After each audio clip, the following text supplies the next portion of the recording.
हम सब के गुरुजी प्रोफेसर बनवारी लाल शर्मा जी का जन्मदिन होता है और हम सबको लगा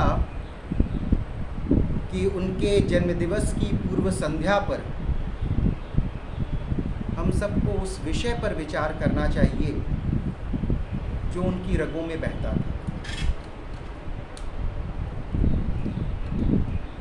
अर्थात आंदोलन।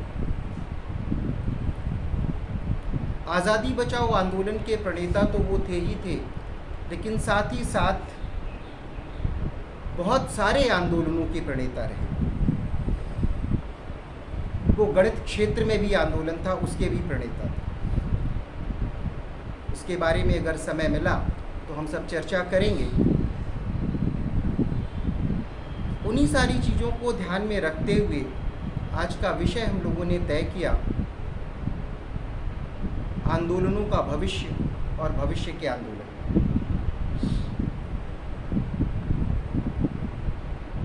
इसके लिए सबसे पहले हमारी बात हुई डॉक्टर राम प्रकाश सिंह सर से। उन्होंने कहा कि स्वप्निल बहुत अच्छा है और चलो हम लोग मिल करके इस पर चर्चा करेंगे। तो सबसे पहले हम बुलाना चाहेंगे डॉक्टर राम प्रकाश सिंह सर को कि वे आए और चर्चा में जो है शामिल हों। और जिस तरीके से हमने आंदोलन को समझा है, पढ़ा है, किया भी है थोड़ा बहुत, उसमें अगर दो लोगों का नाम प्रमुखता से लूं तो इसमें कोई अतिशयोक्ति नहीं होगी। एक तो जिनके कारण आंदोलनों में प्रवेश हुआ हमारा और जो कुछ भी किया समझा, प्रोफेसर शर्मा, और दूसरे उनके जाने के बाद कहूँ या उनके समय से ही डॉक्टर कृष्ण स्वरूप आनंदी जी, तो उनसे भी हमारा अनुरोध है कि वे आएँ और अपनी बातचीत करें।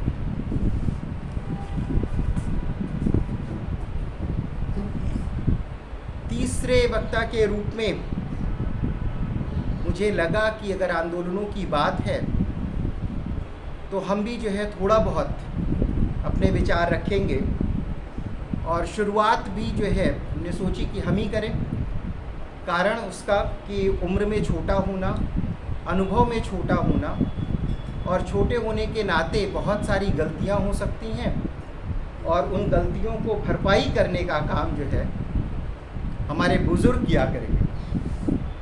तो ऐसा अनुरोध है मेरा हमारे बुज़ुर्गों से कि वो मेरी गलतियों की भरपाई करेंगे और उसमें कुछ जोड़ेंगे भी, और किस तरीके से आगे मैं आंदोलन को और समझ सकूं या हमारी पीढ़ी किस तरीके से आंदोलन को समझ सके और क्या दृष्टि हो, उस पर अपनी बातचीत रखें।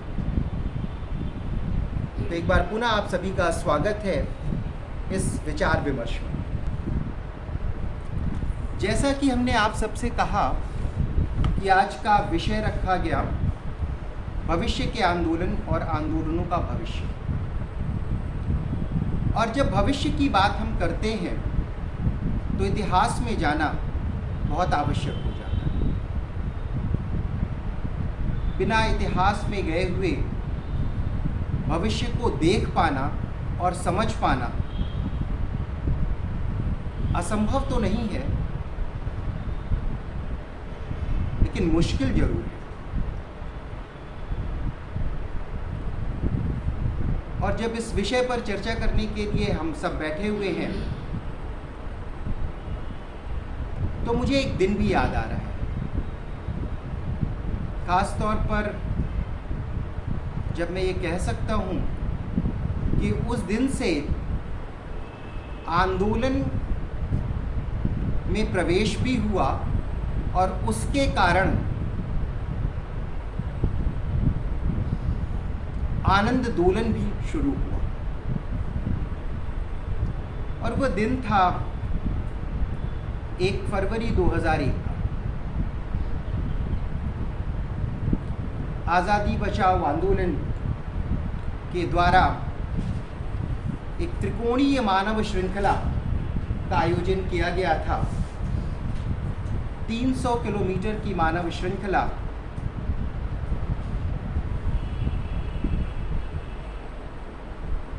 जो बहुराष्ट्रीय कंपनियों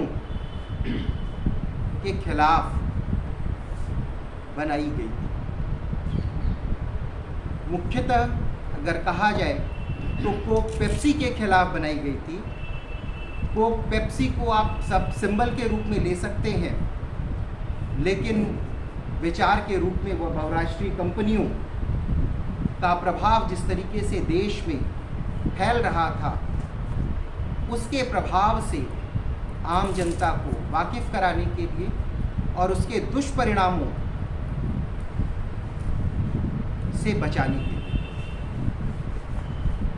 300 किलोमीटर की उस मानव श्रृंखला में 5 लाख से भी अधिक बच्चे, युवा, बुजुर्ग शामिल थे।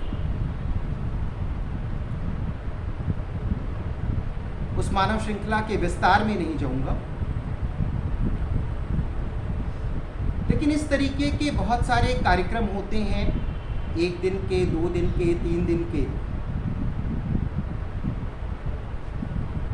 जिनके द्वारा लोग आकर्षित भी होते हैं और जानना चाहते हैं, समझना चाहते हैं आंदोलन को। भविष्य में आंदोलनों का स्वरूप कैसा होगा, भविष्य के आंदोलन कैसे होंगे,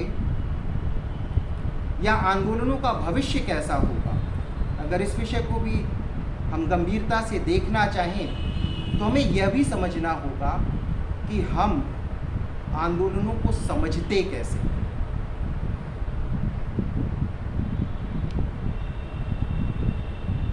अगर मैं अपनी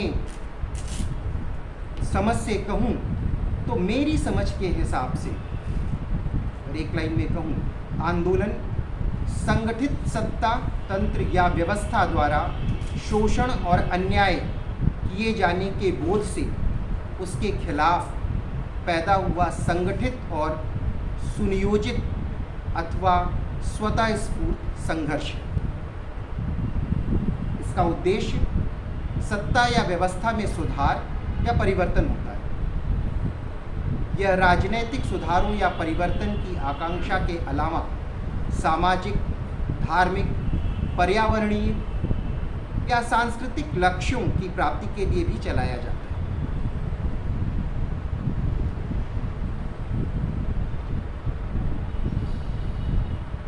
इधर अगर हम सब कहें तो लगातार लगता है जैसे आंदोलनों की बाढ़ सी आ गई, लेकिन इस मामले में अपनी दृष्टि ही रखना चाहूँगा और अपनी दृष्टि के हिसाब से ही कह रहा हूँ कि लोगों को लगता है कि संघर्ष या मोर्चा ही आंदोलन है, या संघर्ष या मोर्चे से जोड़कर ही आंदोलन को देखा जा सकता है। ये जरूर सही है कि संघर्ष और मोर्चे के द्वारा आंदोलन को समझने में थोड़ी सहायता मिल सकती है। संघर्ष या मोर्चे से आंदोलन की शुरुआत हो सकती है, लेकिन संघर्ष या मोर्चा ही आंदोलन हो, ऐसा मुझे तो नहीं प्रतीत होता। क्योंकि संघर्ष की बात करें तो रोजमर्रा की जिंदगी में भी संघर्ष की बात हो सकती है, व्यक्ति के सामूहिक संघर्ष की बात भी हो सकती है, वर्ग का संघर्ष भी हो सकता है। किसी भी विशेष प्रयोजन के लिए एक व्यवस्था के विरुद्ध आवाज भी संघर्ष या मोर्चा हो सकता है, परंतु सबको आंदोलन नहीं कहा जा सकता।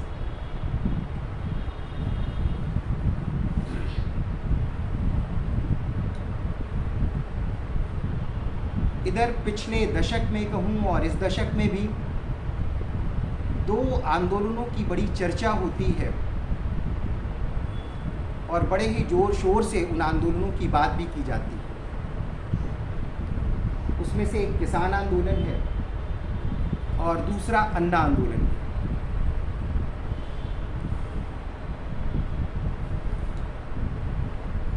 मैं ये नहीं कह रहा हूँ कि वो आंदोलन थे कि नहीं थे, लेकिन मेरी समझ जहाँ तक आंदोलनों को लेकर के थोड़ी बहुत भी विकसित हुई है, उस समझ के हिसाब से लगता है कि आंदोलन के उस स्वरूप को जिसको मैं समझ पा रहा हूँ, उस स्वरूप के दर्शन ना तो किसान आंदोलन में दिखाई पड़ते हैं और ना ही अन्ना आंदोलन में दिखाई पड़ते हैं। समग्रता में अगर आंदोलन की बात करूं तो एक आंदोलन जिसने मुझे सबसे ज़्यादा प्रभावित किया और जिसको पढ़ते हुए उस आंदोलन में जिन लोगों ने सहभागिता की है उनसे बातचीत करते हुए लगा कि हाँ, चिपको आंदोलन एक ऐसा आंदोलन था जिसको कि हम कह सकते थे कि हाँ, वो आंदोलन है।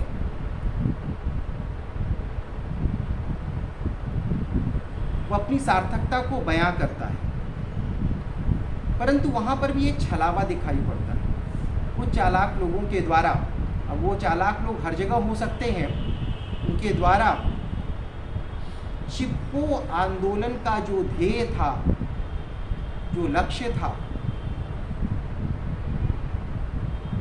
उससे कहीं अलग हट करके चिपको आंदोलन के आदर्शों को प्रचारित और प्रसारित किया जाने लगा और उसका प्रचार और प्रसार इतना ज़्यादा हो गया है कि लगता है कि चिपको आंदोलन तो सिर्फ और सिर्फ यही आंदोलन।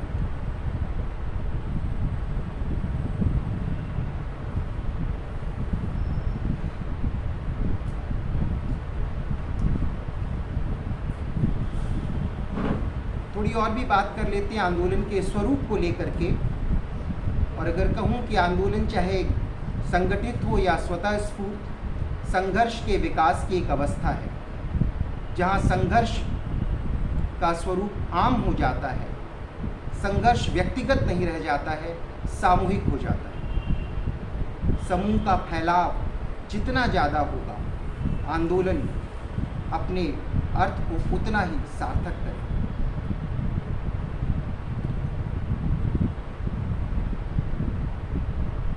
कहीं पर भी अगर आंदोलन हो रहा है तो उसकी प्रक्रिया कहूँ तो 3 स्तरों पर होती है, जिसको हम अक्सर कहते हैं मनसा, वाचा और कर्मणा। कोई भी आंदोलन पहले मन में उत्पन्न होता है और उसके बाद वो वाणी में आता है और उसके बाद कर्म के रूप में वो दिखाई पड़ता है। लेकिन यह प्रक्रिया एक रेखीय प्रक्रिया नहीं है कि मन से शुरू हुई, वचन में आई, वचन से शुरू हुई और फिर कर्म में आकर के और उसकी पूर्णाहुति हो गई, बल्कि ये चक्रीय प्रक्रिया के रूप में इसको देखा जा सकता है कि मन से वो वचन में आई और वचन से फिर वो कर्म में आई और कर्म के द्वारा भी हम परिष्कृत होते गए और फिर मन में बदलाव हुआ। तो ये एक लगातार घूमने वाली प्रक्रिया है जिसमें हम आत्मशोधन की ओर लगातार बढ़ते रहते हैं।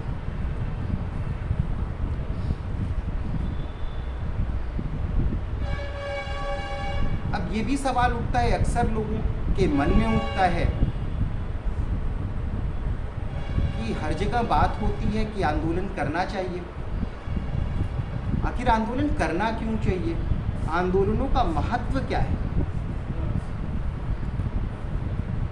जो भी लोग समाज में गहरा बदलाव लाने के लिए उत्सुक हैं और लाना चाहते हैं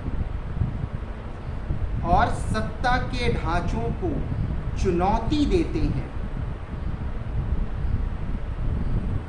वह आंदोलन का सृजन करते हैं। और जब मैं ये कह रहा हूँ कि सत्ता के ढांचों को चुनौती देते हैं तो उसका मतलब है सिर्फ बाहरी ढांचों की ही बात नहीं कर रहा हूँ, उसमें आंतरिक ढांचे की भी।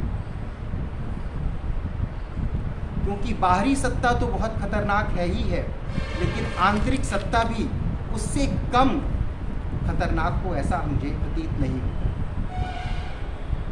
असमानता और अन्याय को खत्म करने का सबसे अच्छा तरीका है जब उत्पीड़ित लोग सत्ता के ढांचों में परिवर्तन लाने वाले मजबूत आंदोलनों का निर्माण करते हैं।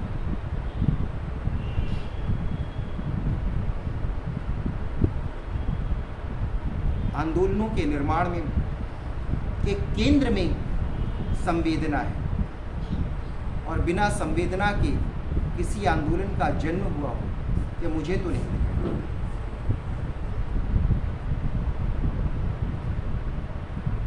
और जैसा शुरुआत में हमने आप सबसे कहा कि आंदोलनों के भविष्य को समझने के लिए हमें आंदोलन को समझना होगा और आंदोलनों को समझने के लिए सत्ता की जगहों को भी समझना होगा।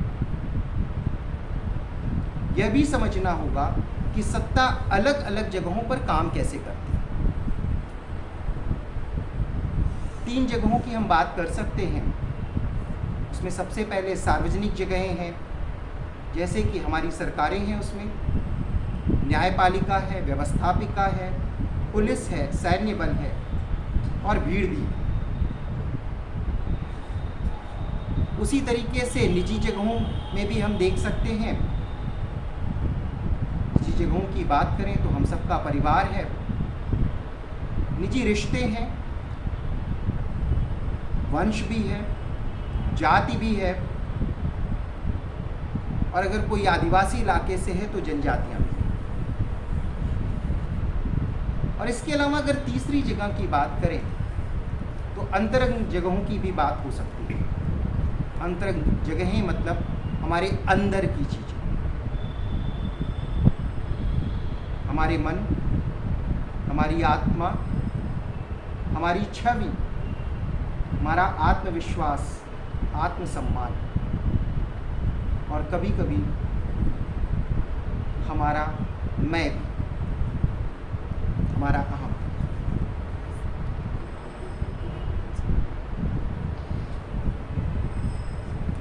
और इसी तरीके से सत्ता की जगहों की बात करें तो सत्ता के प्रकारों की भी बात सोची जा सकती है। इसमें एक प्रत्यक्ष सत्ता है जिसे हम सब देख सकते हैं और समझ सकते हैं कि वह हम पर कैसे काम करती है।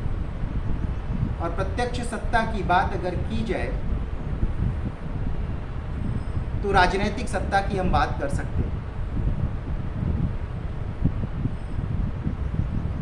हम सबको लगता है कि अमुक राष्ट्रपति, अमुक प्रधानमंत्री इस देश की सत्ता चला रहा है, हम सबको चला रहा है, पूरे देश को चला रहा है।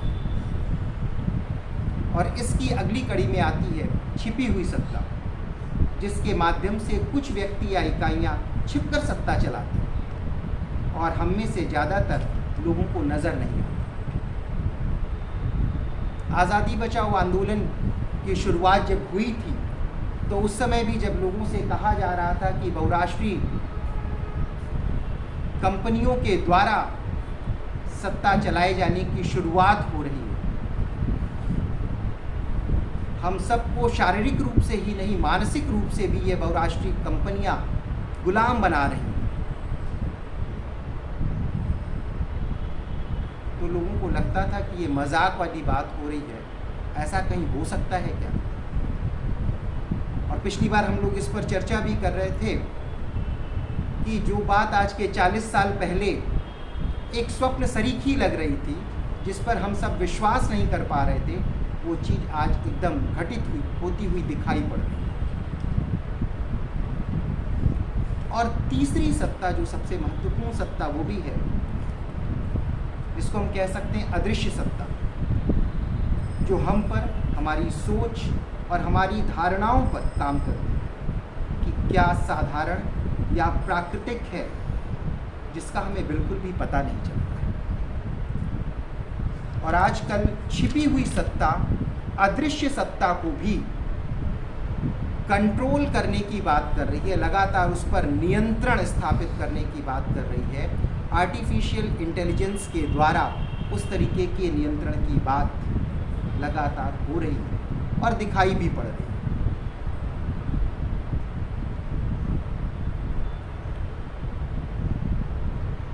हम सब लगातार देख रहे हैं कि किस प्रकार सत्ता के ढांचों का निर्माण हो रहा है और वे कायम होती हैं न सिर्फ पैसे और ज़मीन जैसे भौतिक संसाधनों पर नियंत्रण के माध्यम से, बल्कि जानकारी और ज्ञान, मानव संसाधन मतलब लोगों के शरीर, श्रम और मन पर भी नियंत्रण करते हैं। और इसके साथ ही साथ प्रभाव, संपर्क और सामाजिक नेटवर्क जैसे अमूर्त संसाधनों के नियंत्रण के माध्यम से। अब सवाल यह है कि सत्ता के ढांचे में परिवर्तन कैसे लाया जाए। हम सत्ता को कैसे बदलें जिससे कि हाशिए पर खड़े लोगों को उनके पूरे मानवाधिकार प्राप्त हो सके और सम्मान और समानता के साथ भेदभाव और हिंसा से मुक्त जीवन जी सके। और शायद इसीलिए शुरुआत में कह रहा था, जिस आंदोलन की बात कर रहा था, अन्ना आंदोलन की, कि मैं व्यक्तिगत रूप में अन्ना आंदोलन को आंदोलन नहीं मानता।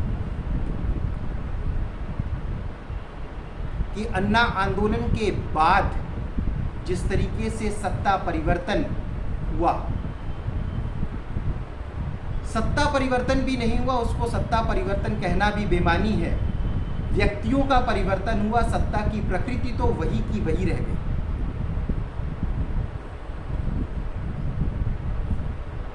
और उसमें सिर्फ चारों तरफ हमें छल, फरेब, दंभ और झूठ दिखाई पड़ रहा है।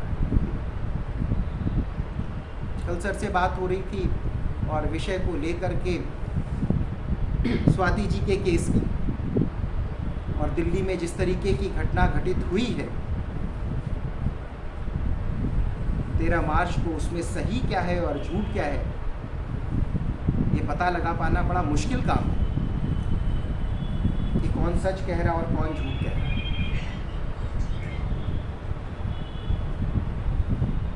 लेकिन दिक्कत तो कहीं ना कहीं है।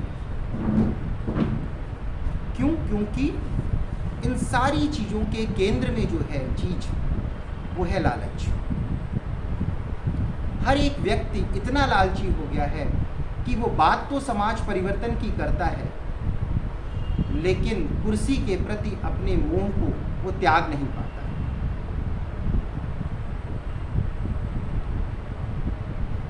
किस तरीके से परिवर्तन की बात की जाए? सवाल बहुत सारे हैं, लेकिन सवालों के उत्तर के रूप में मुझे सिर्फ और सिर्फ एक शब्द दिखाई देता है, और वह शब्द है आंदोलन। क्यों ऐसा है? क्योंकि आंदोलन गहरी जड़ों वाले अन्यायों को संबोधित करते हैं। उन्हें पता होता है कि बदलाव आने में समय लगेगा। आंदोलन को अपने उद्देश्य प्राप्त करने के लिए लंबे समय तक निरंतर काम करना। ये नहीं कि 2 दिन आंदोलन किया, नारेबाजी की और उसको आंदोलन मान लिया। कहीं छोटा मोटा संघर्ष किया, उसको आंदोलन मान लिया। समय लगेगा। और जिस बदलावों की हम बात करते हैं वो बदलाव हमारे समय में ही हो, यह विचार भी त्यागना होगा। और अगर यह विचार हम नहीं त्याग पाएंगे तो आंदोलन वाले स्वरूप को भी प्राप्त नहीं कर पाएंगे।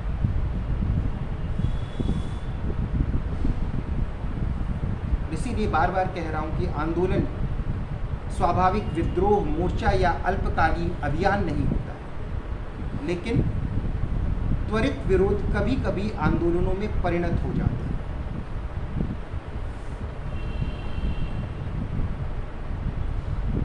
और किस तरीके से परिवर्तित होते हैं? क्योंकि त्वरित विरोध लगातार लोगों को जोड़ने का काम करता है,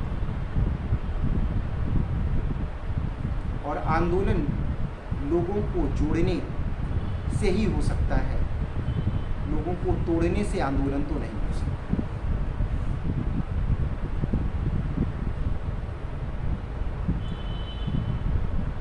लेकिन लगातार तोड़ने का काम जारी है, चाहे वो दृश्य सत्ता हो, चाहे वो अदृश्य सत्ता हो। यानी कि मैं कह सकता हूँ कि चाहे वो राजनैतिक सत्ता हो, चाहे वो औपनिवेशिक सत्ता हो, दोनों अपने अपने तरीकों से काम करती हैं। और वो काम केवल सार्वजनिक और निजी जगहों पर ही नहीं करती, बल्कि हमारे अंदर हम कैसा सोचते हैं, अपने बारे में कैसा महसूस करते हैं, उसमें भी करती है। सत्ता विभिन्न प्रकार के संसाधनों तक पहुंच और उनके उपयोग पर आधारित होती है, और सत्ता के ढांचे विचारधाराओं के निर्माण के आधार पर जीवित रहते हैं। यह विचारधाराएं सामाजिक मानदंडों का रूप ले लेती हैं, जिन्हें हम इन विचारधाराओं को कैसे अपनाते हैं और रोज़मर्रा के जीवन और रिश्तों में इन पूर्व धारणाओं को और भेदभावों को कैसे लागू करते हैं, इसके माध्यम से सामाजिक, आर्थिक और राजनीतिक संस्थान को बढ़ावा देते हैं, यह भी समझने की बात है। और इसीलिए गहरे सतत परिवर्तन के लिए न केवल हमें संसाधनों के वितरण और नियंत्रण पर, बल्कि भेदभावपूर्ण सामाजिक मानदंडों और हमारी खुद की मानसिकताओं, आत्मछवियों पर भी अपनी पकड़ बनानी है, जिसके लिए सबसे ज़्यादा ज़रूरी है आत्मानुशासन, आत्मचिंतन। और शायद इन्हीं सारी चीज़ों को ध्यान में रखते हुए, जिसको हम पिछली सदी का सबसे बड़ा आंदोलनकारी मान सकते हैं, लोग मानते भी आए हैं, गांधी, उन्होंने एकादश व्रत की भी बात की। उस एकादश व्रत की बात जिसमें संयम की बात है। कहते हैं एकादश व्रत में क्या क्या शामिल है, उसे दोहराने की भी लगातार ज़रूरत है, और सिर्फ दोहराने की ही ज़रूरत नहीं है, अपने जीवन में यथासंभव अपनाने की भी ज़रूरत है। सत्य, अहिंसा, ब्रह्मचर्य, अस्वाद, अस्तेय, अपरिग्रह, अभय, अस्पृश्यता निवारण, शरीर श्रम, सर्वधर्म समभाव और स्वदेशी।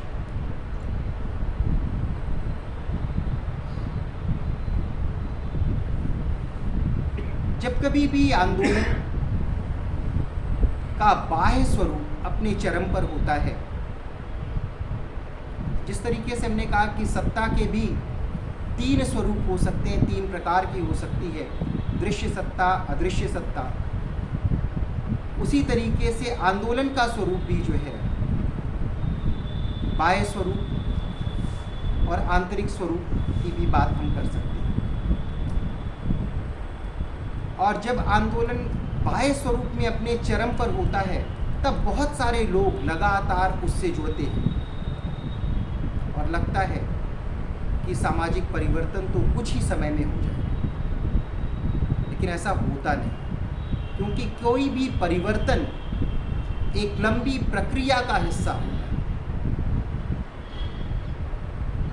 तो आंदोलन को टिकाए रखने के लिए, उसके आंतरिक स्वरूप को समझने के लिए भी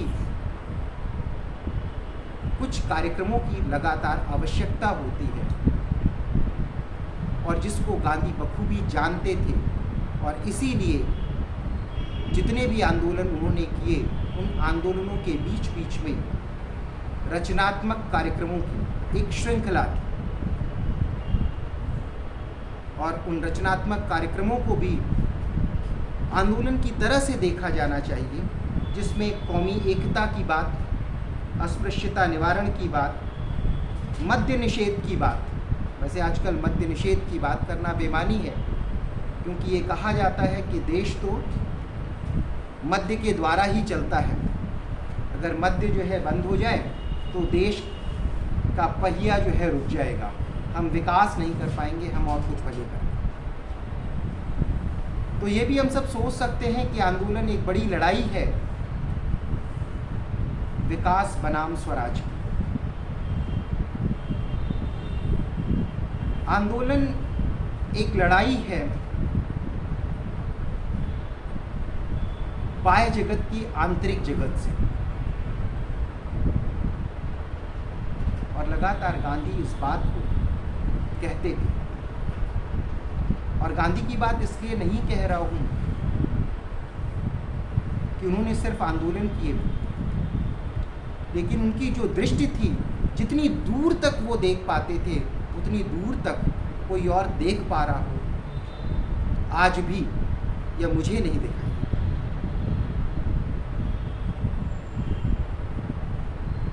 और वो इसलिए देख पा रहे थे क्योंकि उन्होंने अपने आप को आंदोलनों के परिणाम से भी अलग कर दिया। और आंदोलनों के परिणाम के बारे में ऐसा नहीं कि वो सोचते नहीं थे या दृष्टि नहीं थी, आंदोलनों के परिणाम को ध्यान में रखते हुए उस परिणाम से अपने आप को अलग करने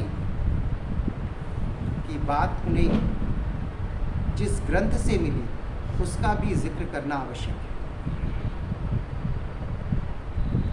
और वो ग्रंथ थी गीता।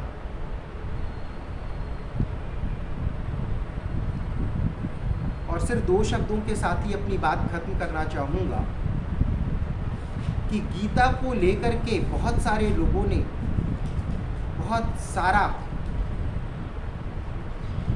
लिखा है, पढ़ा है, विवेचना की है, शोध किया है,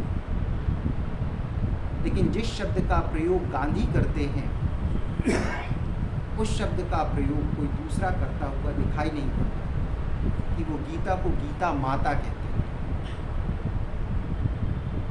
कहते हैं कि जब कभी मैं अवसाद की स्थिति में होता हूँ, जब कभी किसी दिक्कत की स्थिति में होता हूँ, तो निर्विकार भाव से अपनी माँ की गोद में चला जाता हूँ और माँ मुझे उन सारी चीज़ों से अवगत भी कराती है और उससे लड़ने की अंदरूनी ताकत भी देती है।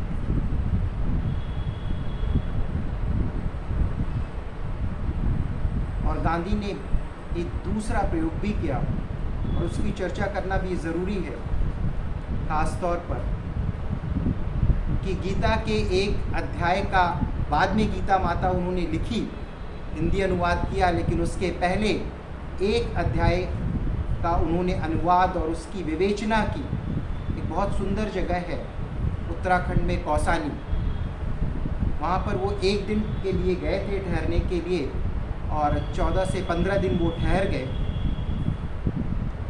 और 24 जून 1929 को उन्होंने लिखा है और बात कर रहे हैं वो अनासक्ति योग की। और वो कहते हैं कि फलासक्ति के बिना ना तो मनुष्य को असत्य बोलने का लालच होता है, ना हिंसा करने का। चाहे जिस हिंसा या असत्य के कार्य को हम लें, यह मालूम हो जाएगा कि उसके पीछे परिणाम की इच्छा रहती है। गीता काल से पहले भी अहिंसा परम धर्म रूप में मानी जाती थी, परंतु यह भी विचारणीय है कि गीता की अहिंसा मान्य थी अथवा अनासक्ति में अहिंसा अपने आप ही आ जाती है। तो गीताकार ने भौतिक युद्ध के उदाहरण के रूप में उसे क्यों लिया? गीता युग में अहिंसा को धर्म माने जाने पर भी भौतिक युद्ध सर्वमान्य वस्तु होने के कारण गीताकार को ऐसे युद्ध का उदाहरण लेते हुए संकोच नहीं हुआ और ना होना ही चाहिए। और जिस अनासक्ति की वो बात कर रहे हैं, जिस अनासक्ति योग की वो बात कर रहे हैं, शायद वही कारण था कि वो पूरे विश्व में सत्य, अहिंसा और प्रेम की बात कर पाए। और उनके 3 प्रमुख आंदोलनों में इसकी झलक भी दिखाई पड़ती है, उनके शब्दों के चयन में भी और साथ ही साथ आंदोलन के स्वरूप में भी। सविनय अवज्ञा आंदोलन की बात करें हम, और चाहे असहयोग आंदोलन की बात करें, असहयोग मतलब बुराई से असहयोग, और या फिर हम बात करें सत्याग्रह की, जो आंदोलन का ही पर्यायवाची कहें शब्द बन गया है, उस सत्य के प्रति आग्रह वही व्यक्ति कर सकता है जिसने अनासक्ति योग को अपनाया।